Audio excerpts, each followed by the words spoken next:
Olá, tudo bem? Alegria sempre para o nosso encontro. Eu sou o professor Pedro Muniz. Estou sempre passando aqui com uma fala de apresentação de convidados, de temas novos, pensando em você que está aí do outro lado e que está sempre acompanhando as nossas postagens com temas super importantes. A nossa convidada é ela, a nossa querida doutora advogada Josi Costa. Ela vem com uma fala importante com relação à questão relacionada a empréstimo consignado, empréstimo de modo geral. Então, nesse tempo de crise, sobretudo, a gente vive tentando fazer empréstimos e, pela própria pressa e necessidade, a gente não se atenta para alguns detalhes que possam nos causar prejuízos. Mas esses detalhes eu deixo com ela, com uma fala sábia, precisa, direta, contextualizada sobre a questão do empréstimo. Então, a doutora Josi, mais uma vez, é bem-vinda ao nosso canal hashtag Fica Dica no YouTube. E você, a causa principal dos nossos temas, das nossas participações, das nossas postagens. Divulgue o nosso canal, convide amigos para que se inscrevam, comente nossas participações, sugira temas. Nós estamos aqui para atender todos os pedidos dos nossos internautas. Tudo bem? Fica com Deus e com a fala da nossa convidada, doutora Josi Costa, da cidade de Pedro II, aqui no nosso querido Piauí. Olá pessoal, tudo bem? Meu nome é Josi Costa, eu sou advogada e eu estou aqui hoje para falar sobre um fenômeno que acontece recorrente, costumeiramente, contra os nossos idosos, aposentados e pensionistas, nossos parentes, nossos pais, seus parentes, que é o chamado empréstimo consignado indevido. Vocês já ouviram falar nessa prática? Daquele idoso que chega para você e reclama que está percebendo descontos que ele não reconhece no benefício dele, ou ele vai na instituição financeira e ele descobre lá que tem um empréstimo que ele não fez, que ele não reconhece. Pois então, a gente vai falar sobre esse tema agora. No nosso país hoje acontece um fenômeno chamado de superendividamento dos aposentados por conta de empréstimos consignados. Já foi feito um estudo desde 2008 que os especialistas estão observando esse superendividamento. E os empréstimos consignados, eles são uma verdadeira galinha dos ovos de ouro para as instituições financeiras. Por quê? Porque a chance de calote é muito pequena, já que esses empréstimos, os descontos são feitos diretamente na folha de pagamento no benefício do aposentado, não é? Então, é cada vez mais frequente as instituições financeiras lançarem mão de um marketing muito agressivo para atrair esses idosos, esses aposentados, pensionistas, para fazerem empréstimos. E o que é que leva um idoso a se dirigir a uma instituição financeira para estar aí contraindo essa dívida do empréstimo? Geralmente são as facilidades, né? Parcelamentos, muitos parcelamentos, taxas de juros aparentemente baixas, facilidade na contratação, né? São alguns motivos que levam esse idoso a ir à instituição financeira. A falta de educação financeira também, que isso a gente percebe que atinge grande parte da população brasileira que não tem uma educação financeira adequada. Muitas vezes, endividamento, o idoso já se encontra endividado por conta de outros empréstimos, aí ele tem aquela ilusão que indo fazer outro empréstimo vai se livrar de novos empréstimos ou de contas que porventura ele contrai aí no dia a dia, por status social, e é aqui onde tudo começa, não é? Ou pelo menos o problema começa em parte. A gente sabe que é comum os idosos sofrerem algumas pressões psicológicas, não todos, mas a gente conhece casos de idosos que sofrem pressão psicológica de um filho, de um netinho, de um parente que não sai de casa, mas que está ali no idoso, vivendo às custas do idoso, e esse parente, esse filho, esse neto, ele quer ostentar uma vida que ele não pode ter. Então ele quer uma moto, ele quer o tênis do ano, ele quer a roupa do ano, ele quer ostentar uma vida de luxo que ele não pode ter. Mas aí tem a galinha dos ovos de ouro dentro de casa, que geralmente é aquele paizinho, aquela mãezinha, aquele vô que é aposentado. E aí essas pessoas geralmente pressionam psicologicamente esse idoso para fazer empréstimo para conseguir lá os bens que eles almejam, que eles desejam. Então isso também é um dos motivos que levam os idosos a se endividarem, tá? Isso não é história da carochinha, isso acontece, é real no nosso dia a dia. Só que tem um detalhe nessa questão toda. O Estatuto do Idoso, pessoal, ele descreve aí alguns tipos de violência que é terminantemente proibido contra o idoso, tá? E quando a gente vai observar os estudos, a gente percebe que existem 3 tipos de violência mais recorrentes aqui no nosso meio, na nossa sociedade contra o idoso.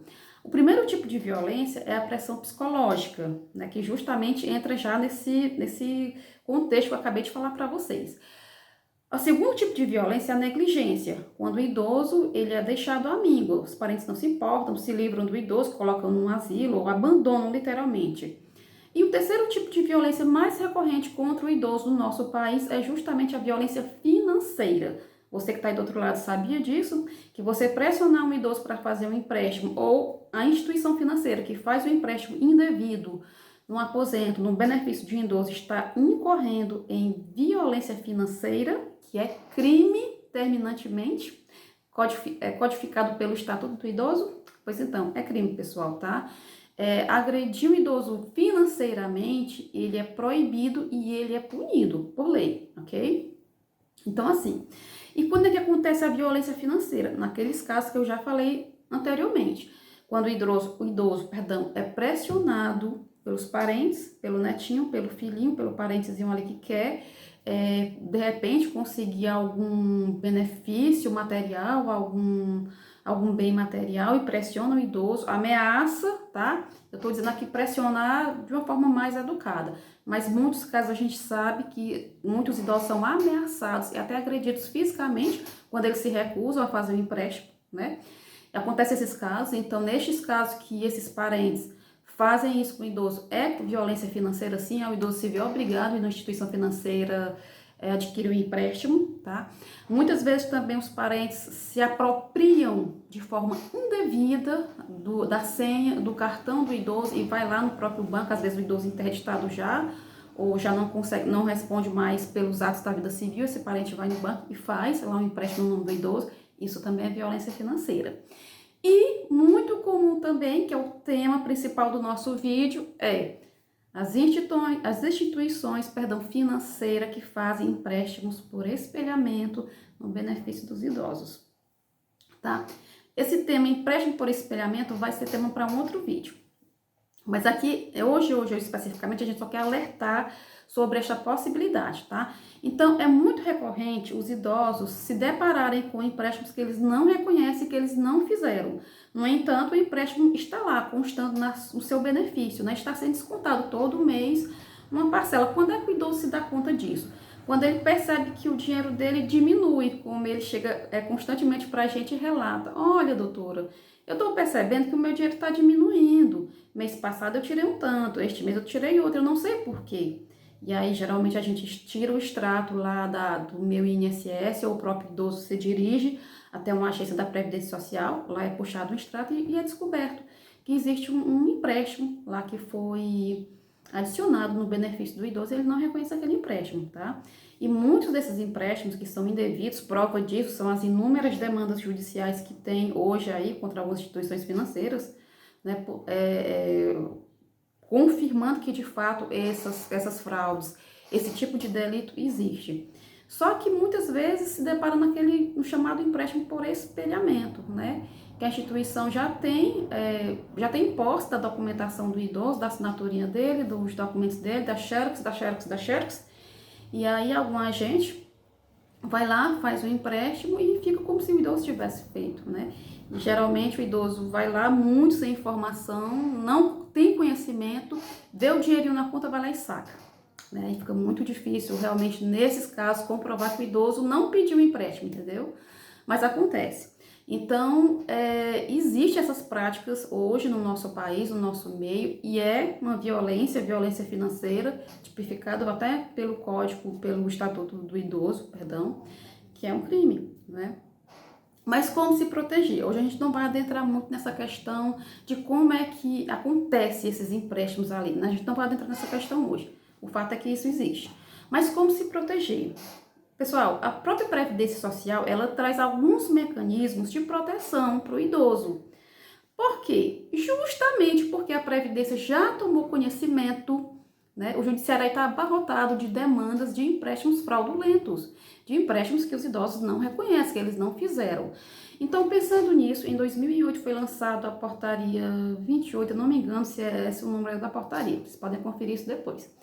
Nessa portaria, abriu-se a possibilidade do segurado, né, do beneficiário ali, do aposentado ou do pensionista, bloquear o seu benefício para empréstimos. Vocês sabiam disso? Vocês sabiam que existia lá dentro do meu INSS essa ferramenta importantíssima que a própria Previdência disponibiliza para você, que é a possibilidade de você bloquear o seu benefício para empréstimos. Então, se alguma instituição financeira tentar fazer um empréstimo no seu nome, ou algum parente que se apropria lá do seu documento e ele vai tentar fazer esse empréstimo no seu nome, a Previdência não permite o empréstimo, não é liberado o empréstimo, entende? Então, existe essa ferramenta do bloqueio. Aí você pode perguntar, mas se algum dia eu mesmo quiser fazer o empréstimo, por livre e espontânea vontade, eu não vou poder fazer? Vai. Nesse caso, também dentro dessa ferramenta, você vai encontrar a opção de desbloqueio, tá, pessoal? Ela tá lá dentro do aplicativo da plataforma Meu INSS. Todo idoso tem que ter a continha do Meu INSS, né? Então, você vai lá e pede o desbloqueio. É rápido. Geralmente, é questão de minutos, eles fazem lá o desbloqueio. Então, você faz o desbloqueio, faz o empréstimo se você realmente quiser, e aí vai lá e bloqueia de novo. Tá?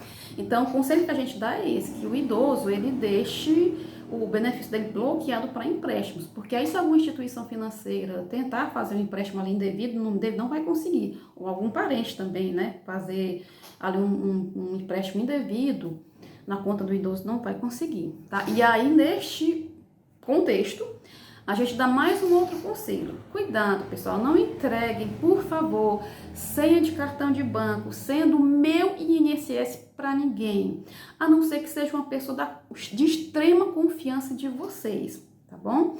Porque é muito fácil hoje esses fraudadores, essas pessoas conseguirem esses dados, então cuidado. Os idosos têm aquele hábito, eu não sei em outras cidades do Piauí, mas na minha eu vejo muito, às vezes em dia de pagamento, eles vão para a fila do banco muito cedo. Então fica aquela fila de velhinhos, de idosinhos, aí chega uma pessoa lá qualquer que ninguém sabe quem é, conhece, eles entregam o cartão com a senha para a pessoa ir lá sacar o dinheiro dele. Não façam isso. Leve uma pessoa de confiança, que seja da sua confiança, para fazer isso para você, tá bom? E sempre cuidado fica de olho no teu benefício. Se tiver tendo algum desconto, você não fez empréstimo, tira o extrato, vai na Previdência, os servidores da Previdência podem atender você pede o extrato de empréstimo e lá vai constar se há algum empréstimo indevido ou não, se há também inscrição de cartões de crédito, né, que às vezes os bancos fazem isso também, tá? Outra coisa também muito recorrente que eu percebo, já nas triagens que a gente faz, geralmente os idosos, né, eles não têm o hábito de estarem renovando o CPF e RG. Então, eles continuam com o mesmo CPF, o mesmo RG de 200 anos atrás. Brincadeira, tá? Então, é o mesmo RG, o mesmo CPF de quando ele tirou lá quando era adolescente. E aí, isso é um prato cheio para as instituições financeiras. Porque fica muito fácil a instituição fazer o empréstimo e dizer, olha, foi ele que fez, tá bem que é a assinatura dele, tá bem que esse é um documento dele, o mesmo documento sempre. E a gente sabe que tem idosos que a partir de uma certa idade, ele já não consegue mais assinar, seja por algum problema de saúde, ele já não consegue mais assinar, entende? Então é importante você estar renovando seu RG, porque se você já estiver nesse estado de não poder mais assinar, vai constar lá no seu RG, idoso, fulano de tal, não assina mais. E aí, se a instituição ou alguém faz um empréstimo com aquele seu documento antigo, fica muito fácil de provar que não foi você que fez o empréstimo, entende? Outro detalhe, caiu dinheiro na sua conta que você não reconhece, que você não pediu, que alguém não ia lhe mandar, não saque esse dinheiro. Porque a partir do momento que o idoso saca o dinheiro, então é uma confissão tácita. Ele está confessando que ele fez e que ele quis o empréstimo, entende? Então fica muito difícil até uma demanda judicial nesse sentido. Então você viu sua conta, percebeu que caiu um dinheiro lá que você não pediu, que você não fez empréstimo, que ninguém ia colocar para você, que você não sabe de onde veio, não saca esse dinheiro. Não saca. Entra no banco, fala com o gerente, pede um extrato para você ver de onde foi que caiu aquele dinheiro, tá? Porque se tivesse de alguma instituição que você não pediu, que você não fez empréstimo, aí você pode sim procurar as medidas cabíveis contra essa situação, ok? Então, a dica de hoje foi essa. Você que é idoso, você que é aposentado, pensionista, ou você que tem pai e mãe nessa situação, fica de olho no seu pai, na sua mãe, nas contas. Não entrega cartão de INSS, nem cartão de banco, nem senha de nada para ninguém, tá certo? E cuidado, pessoal, violência financeira contra o idoso é crime, seja dentro de casa, pelos filhos, pelos netos, seja de instituições financeiras, tá bom? Então, a dica prática de hoje foi essa. Fica ligado que a gente vai trazer outros temas importantes para você aqui. Até a próxima. Tchau, tchau.